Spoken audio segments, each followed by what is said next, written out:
Hello दोस्तों, स्वागत है आप सबको अल्फाबेट इंग्लिश चैनल पे।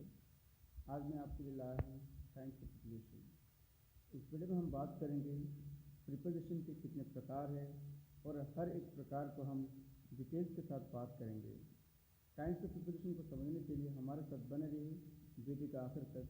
चलिए हम देर न करते हुए हमारा आज का लेसन शुरू।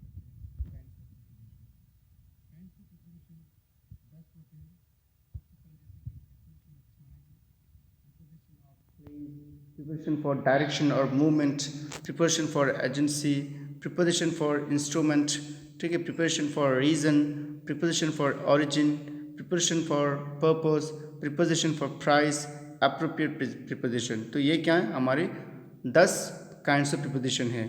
चलिए हम एक एक को डिटेल्स के साथ समझने की कोशिश करते हैं। सबसे पहले क्या है, preposition of time. This preposition are used to denote the time. उन प्रिपोजिशन को प्रिपोजिशन ऑफ टाइम बोलते हैं जो किसी टाइम की तरफ इशारा करता हो, या किसी टाइम से कोई चीज़ शुरू हुआ हो या किसी टाइम कब ख़त्म होगा, इस तरह की चीज़ें जो प्रिपोजिशन से हम बात करते हैं तो उसे हम क्या कहेंगे, प्रिपोजिशन ऑफ टाइम कहेंगे। जैसे कि I will come eight 4 o'clock, ठीक है, मैं 4 बजे आऊँगा। तो यहाँ एट 4 o'clock, तो एक टाइम से पहले क्या है, एट है, तो यहाँ एट क्या है, प्रिपोजिशन ऑफ टाइम है, सॉरी। इसके बाद there are 7 days in a week. एक हफ्ते में कितने दिन होते हैं, 7 दिन होते हैं। तो वीक क्या है, एक हफ्ता है। वीक से पहले जो इन आया तो वो क्या है, यानी एक वीक एक टाइम होता है, एक मुद्दत होता है। तो यहाँ वीक से पहले जो इन आया तो वो क्या है, प्रिपोजिशन ऑफ टाइम है। I will finish this work by tomorrow, मैं ये काम कल तक ख़त्म कर दूंगा, ठीक है। तो टुमारो, बाय टुमारो, कल तक, यानी कल जो बाई से क्या हुआ, टाइम का इशारा हुआ। तो यहाँ हमें समझ में आया कि जैसे साइंस है, ऑफ है, फ्रॉम है, वे, ये सब एक टाइम की तरफ इशारा करता है। इस वजह से उसे हम क्या कहते हैं, प्रिपोजिशन ऑफ टाइम कहते हैं। याद रखिए, इनमें से कुछ प्रिपोजिशन है जो टाइम के लिए भी इस्तेमाल हो सकता है, प्लेस के लिए इस्तेमाल होता है, यानी कभी भी इंटरकनेक्टेड हो सकता है। डिपेंड करता है वो किस पोजिशन में किसको डिनोट करने के लिए आया है, तो उसी तरह हम उसको उसी तरह का नाम देंगे। चलिए हम आगे बढ़ते हैं। इसके बाद preposition of place. This preposition are used to denote the place. इस तरह के जो प्रिपोजिशन होते हैं वो प्लेस को की तरह डिनोट करने के लिए इस्तेमाल किए जाते हैं। जैसे कि on, at, in, into, from, inside, outside, in front of, between, behind, under, etcetera. जैसे he puts this books on the table, उसने इस किताब को कहाँ रखा, टेबल पर रखा, ठीक है। तो पुट्स यानी एक प्लेस, पुट्स यानी रखना, कहाँ रखा, the table, the table table पर, टेबल का एक प्लेस है, ठीक है। टेबल के ऊपर जो एक जगह है ना, उसको वहाँ रखा। तो किसी प्लेस से पहले हमें, जब हम किसी प्रिपोजिशन को लगाते हैं तो उस प्रिपोजिशन को क्या बोलते हैं, प्रिपोजिशन ऑफ प्लेस बोलते हैं। ही जंप्ड फ्रॉम अ वॉल, उसने क्या, एक दीवार से क्या कूदा। कहाँ से, दीवार से, तो एक जगह है वहाँ से उसने क्या कूदा, यानी प्लेस से कूदा है। The gatekeeper is sitting at the gate, gatekeeper जो क्या है, गेट के पास क्या है, बैठा हुआ। तो एट यानी गेट के पास, तो गेट यहाँ एट क्या है, एक प्लेस के साथ बैठा हुआ है। तो इस वजह से उसे हम क्या कहेंगे, प्रिपोजिशन ऑफ प्लेस कहेंगे। उम्मीद है कि आप समझ गए होंगे। यहाँ जैसे ऊपर आए इनसाइड, आउटसाइड, एक प्लेस होता है, बाहर, अंदर, तो इस वजह से उसे हम आगे बढ़ते हैं। अभी प्रिपोजिशन फॉर डायरेक्शन और movement. This preposition expresses the direction और मूवमेंट ऑफ समथिंग। इस तरह के प्रिपोजिशन क्या करता है, किसी चीज़ का डायरेक्शन बताता है, उसके मूवमेंट बताता है कि वो किस तरफ है, कैसा है, वगैरह है। तो उसे हम क्या कहेंगे, प्रिपोजिशन ऑफ डायरेक्शन कहेंगे। आइए हम, जैसे कि up, down, over, under, along, ठीक है, अक्रॉस, टू, इनटू, ये सब का एक डायरेक्शन की तरफ इशारा कर रहा है। जैसे ही जंप्ड ओवर द वॉल, उसने दीवार से कूदा। दीवार से, दीवार के यहाँ ऊपर से कूदा है ना, तो एक से यानी क्या, एक डायरेक्शन की तरफ गया, यहाँ से वहाँ तक गया, तो इसलिए एक डायरेक्शन हुआ। इस वजह से उसे हम क्या कहेंगे, प्रिपोजिशन ऑफ डायरेक्शन कहेंगे। He went to the office, यानी वो ऑफिस गया, तो किस तरफ गया, टू द ऑफिस, ठीक है, यानी ऑफिस की तरफ गया। तो यहाँ टू क्या, उसकी तरफ जाए, इस वजह से टू का इस्तेमाल होता है, ठीक है। He threw a ball into river, उसने एक बॉल को कहाँ, नदी में फेंका। किसकी तरफ, नदी में, नदी एक क्या है जगह, उसकी तरफ, यानी डायरेक्शन बता रहे हैं यहाँ, मूवमेंट। तो इस वजह से इस तरह के जो प्रीपोजिशन है उसे हम क्या कहते हैं, प्रीपोजिशन फॉर डायरेक्शन। ठीक है, आप कन्फ्यूज होंगे कि यहाँ जैसे टू और इनटू, ये तो इससे पहले भी आ चुका है। मैंने ये बताया था आपको कि ये डिपेंड करता है उस प्रीपोजिशन को हम क्या नाम देंगे, वो किस लिए आया। ठीक है, कभी वो टाइम के लिए भी आ सकता है, कभी प्लेस के लिए आता है। अगर टाइम के लिए आया तो प्रीपोजिशन ऑफ टाइम होगा, अगर वो किसी प्लेस के लिए आया तो प्रीपोजिशन फॉर डायरेक्शन कहेंगे। ठीक है, या प्रीपोजिशन फॉर प्लेस कहेंगे। आइए हम आगे बढ़ते हैं। इसके बाद preposition for agency. This preposition are used to denote an action done by someone to the subject. इस तरह के प्रीपोजिशन तब इस्तेमाल होता है जब कोई चीज़ कोई या कोई काम, दोनों प्रीपोजिशन का हम इस्तेमाल करते हैं, जैसे बाय और विथ।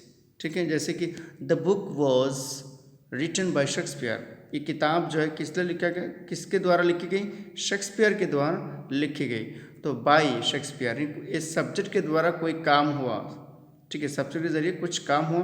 तो यहाँ क्या है, बाय क्या है, एक प्रीपोजिशन फॉर एजेंसी है, यानी एजेंट भी कह सकते हैं आप। इसके बाद this task was done by him. ये काम उसके द्वारा हुआ। बाय यानी उसके द्वारा, सब्जेक्ट के द्वारा आया। तो यहाँ जो बाय क्या है, प्रीपोजिशन फॉर एजेंसी है।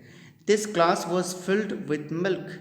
ये क्लास क्या है, सॉरी ये क्लास नहीं है, ग्लास होगा। ठीक है, sorry for type of mistake.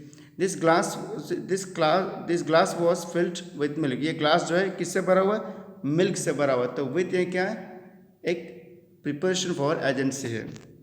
चलिए हम आगे बढ़ते हैं।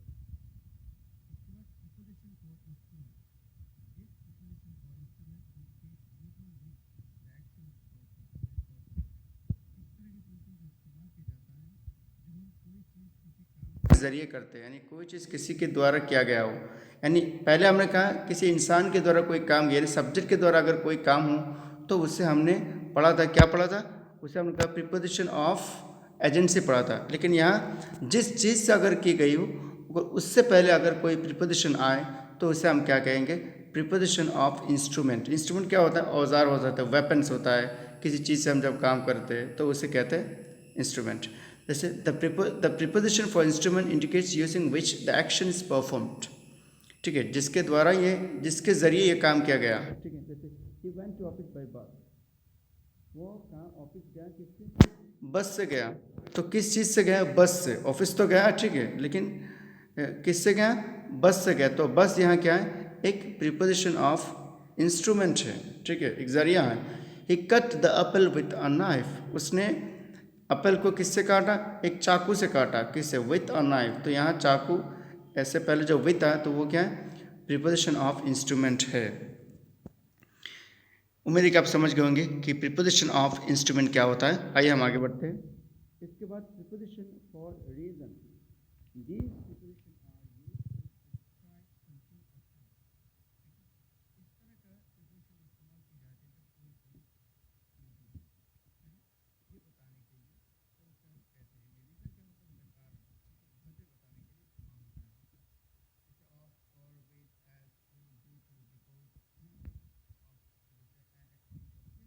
रीज़न यानी उसकी वजह बताता है, किसी काम को क्यों किया गया, क्यों क्या। इस तरह का जो प्रीपोजिशन है कहेंगे या हमें मिलेंगे तो उससे हमें यह क्या कहना है, प्रीपोजिशन फॉर रीज़न कहना है। जैसे she obtained good marks because of her hard work.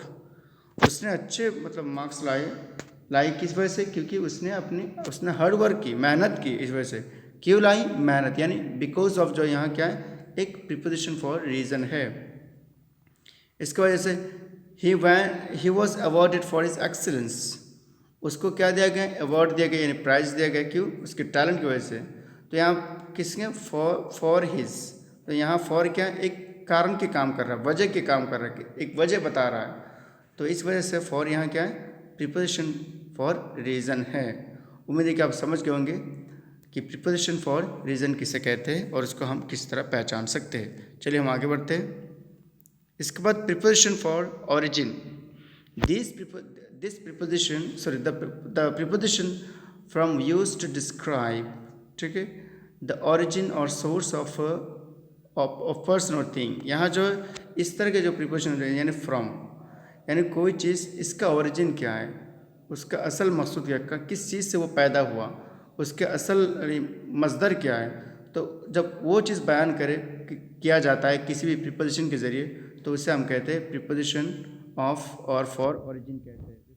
I am basically from Assam, मैं ओरिजिनली कहाँ से हूँ, आसाम से। यहाँ एक बता रहे मैं कहाँ से हूँ, मतलब हकीकत में मैं कहाँ से हूँ। इस वजह से यहाँ जो है फ्रॉम क्या है, एक प्रीपोजिशन फॉर ओरिजिन है।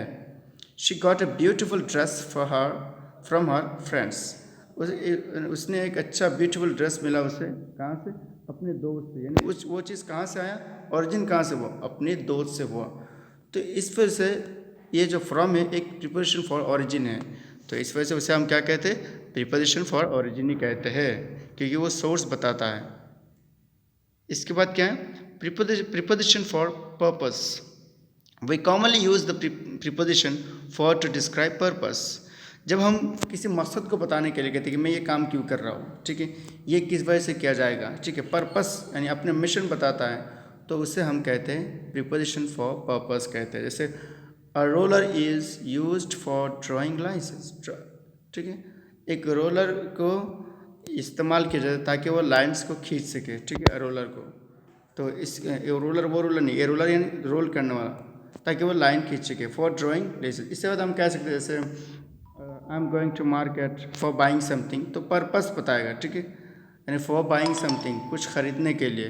तो यहाँ क्या है, जो फॉर है तो वो एक पर्पस के लिए इस्तेमाल हुआ है, ठीक है। उम्मीद है कि आप समझ गए होंगे। इसके बाद चलिए हम आगे बढ़ते हैं।